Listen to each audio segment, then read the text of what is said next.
તો નમસ્કાર. આજે આપણે મનોવિજ્ઞાનને એક બહુ જ રસપ્રદ સિદ્ધાંતની વાત કરવાના છીએ, મોર્ગન મરે થિયરી.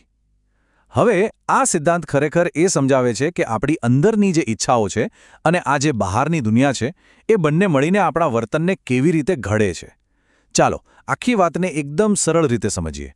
ક્યારે એવું વિચાર્યું છે કે એક જ ક્લાસમાં શિક્ષક પણ એક જ, તેમ છતાં દરેક વિદ્યાર્થીનું વર્તન કેટલું અલગ હોય છે?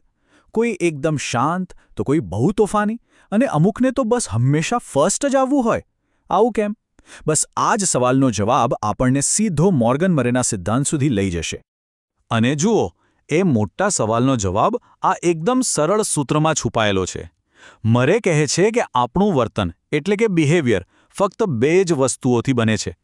એક આપણી અંદરની જરૂરિયાતો અને બીજું બહારના વાતાવરણનું દબાણ. બસ આટલું જ. આ એક જ સૂત્ર આખા સિદ્ધાંતનો પાયો છે, એવું સમજી લો. તો ઠીક છે, ચાલો આ સૂત્રને તોડીને સમજીએ. સૌથી પહેલાં વાત કરીએ એના પહેલા ભાગની, એટલે કે જરૂરિયાતો. આ જરૂરિયાતો છે શું? વેલ, એ આપણી અંદરની એવી શક્તિઓ છે જે આપણને કંઈ પણ કરવા માટે ધક્કો મારે છે, પ્રેરણા આપે છે. હવે જુઓ, મરે આ જરૂરિયાતોને બે મુખ્ય ભાગમાં વહેંચી છે. પહેલી છે પ્રાથમિક જરૂરિયાતો. આ તો સાવ બેઝિક છે. શારીરિક જરૂરિયાતો, જેમ કે ભૂખ લાગે તો ખોરાક, તરસ લાગે તો પાણી. પણ જે બીજી છે ને, એ ખરેખર રસપ્રદ છે. એ છે ગૌણ જરૂરિયાતો. આ જ આપણા વ્યક્તિત્વને સમજવા માટે બહુ જ મહત્વની છે. આ આપણી માનસિક અને ભાવનાત્મક ઈચ્છાઓ છે, જેમ કે સફળ થવાની ઈચ્છા કે પછી દોસ્તો બનાવવાની ઈચ્છા. ચાલો વર્ગખંડના ઉદાહરણથી જ આ ગૌણ જરૂરિયાતોને સમજીએ. જેમ કે જે વિદ્યાર્થીમાં સિદ્ધિની જરૂરિયાત વધુ હોય એને હંમેશા ક્લાસમાં ફર્સ્ટ આવવું હશે. જેમાં જોડાણની જરૂરિયાત વધુ હોય એને ગ્રુપમાં કામ કરવું બહુ ગમશે, એને મિત્રો બનાવવા ગમશે.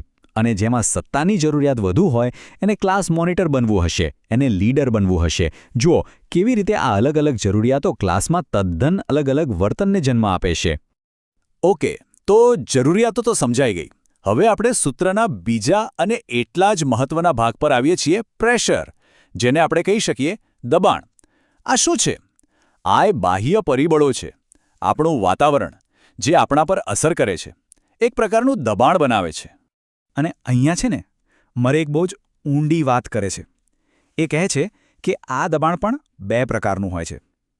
પહેલું છે આલ્ફા પ્રેસ, એટલે કે જે ખરેખર છે, જે વાસ્તવિકતા છે. પણ બીજું, અને આના પર ખાસ ધ્યાન આપજો, એ છે બીટા પ્રેસ, એટલે કે આપણે એ પરિસ્થિતિને કેવી રીતે જોઈએ છીએ, આપણી ધારણા શું છે. એક ઉદાહરણ લઈએ. માની લો કે શિક્ષક ખરેખર કડક નથી, પણ જો કોઈ વિદ્યાર્થી એવું માની લે કે બહુ જ કડક છે, તો એ વિદ્યાર્થીનું વર્તન એની માન્યતા પ્રમાણે જ હશે, વાસ્તવિકતા પ્રમાણે નહીં. આ શું સાબિત કરે છે? કે ઘણીવાર આપણી ધારણા, આપણું પરસેપ્શન વાસ્તવિકતા કરતાં પણ વધુ શક્તિશાળી હોય છે. તો હવે મોટો સવાલ એ ઊભો થાય કે કોઈના મનમાં છુપાયેલી આ જરૂરિયાતો અને એની ધારણાઓ એટલે કે બીટા પ્રેસ, એને જાણવું કેવી રીતે? વેલ, આના માટે જ મોર્ગન અને મરે એક ખરેખર અનોખું સાધન બનાવ્યું. આ સાધનનું નામ છે થીમેટિક અપરસેપ્શન ટેસ્ટ. ટૂંકમાં કહીએ તો TAT. હવે આમાં થાય છે શું? વ્યક્તિને અમુક અસ્પષ્ટ ચિત્રો બતાવવામાં આવે છે અને એના પરથી એક વાર્તા બનાવવાનું કહેવાય છે.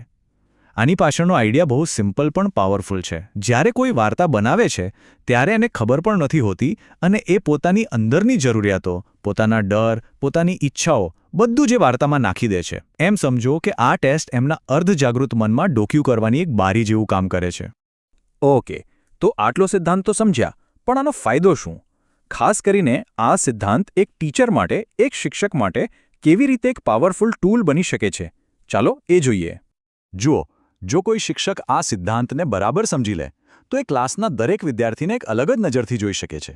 એ સમજી શકે છે કે કયા વિદ્યાર્થીને જીતવા માટે પ્રોત્સાહન જોઈએ છે, કયા વિદ્યાર્થી સાથે શાંતિથી વાત કરવાની જરૂર છે અને કોને મિત્રો સાથે ગ્રુપમાં કામ કરવાથી વધુ મજા આવશે અને વધુ શીખશે. આનાથી ખાલી ક્લાસનું મેનેજમેન્ટ જ સારું નથી થતું, પણ આખા ક્લાસનો શીખવાનો માહોલ જ બદલાઈ જાય છે, વધુ પોઝિટિવ બની જાય છે. હવે એક વાત તો સાચી છે કે દુનિયામાં કોઈ પણ થિયરી, કોઈ પણ સિદ્ધાંત પરફેક્ટ નથી હોતો. દરેકની પોતાની શક્તિઓ હોય છે અને અમુક મર્યાદાઓ પણ હોય છે. તો ચાલો મોર્ગન મરેના સિદ્ધાંતનું પણ એક અંતિમ મૂલ્યાંકન કરીએ. તો આની મર્યાદાઓ શું છે? વેલ, અમુક વિવેચકોનું કહેવું છે કે આ સિદ્ધાંત માણસના દરેક પ્રકારના વર્તનને નથી સમજાવી શકતો. બીજું, કોઈની અંદર સિદ્ધિની જરૂરિયાત કેટલી છે એને કોઈ માપપટ્ટીથી માપવું લગભગ અશક્ય જેવું છે. અને હા, એને સાબિત કરવા માટે જે વૈજ્ઞાનિક પુરાવા છે એ પણ થોડા મર્યાદિત છે. તો આ બધી બાબતો પણ ધ્યાનમાં રાખવી જરૂરી છે. ચાલો તો આખી ચર્ચાને ફટાફટ સમેટી લઈએ. મુખ્ય મુદ્દાઓ કયા કયા યાદ રાખવાના છે? સૌથી પહેલું અને સૌથી અગત્યનું, મરેનું સૂત્ર: વર્તન બરાબર જરૂરિયાતો વત્તા દબાણ. બીજું, આ જરૂરિયાતોને જાણવા માટેની વાર્તા કસોટી એટલે કે TAT. અને ત્રીજું, દબાણના બે પ્રકાર: વાસ્તવિક આલ્ફા અને આપણી ધારણાવાળું બીટા. બસ આટલું માળખું યાદ રહે તો પણ માનવ વર્તનને સમજવામાં ઘણી મદદ મળે છે. અને અંતે આ આખો સિદ્ધાંત આપણને એક બહુ મોટો સવાલ પૂછવા પર મજબૂર કરે છે.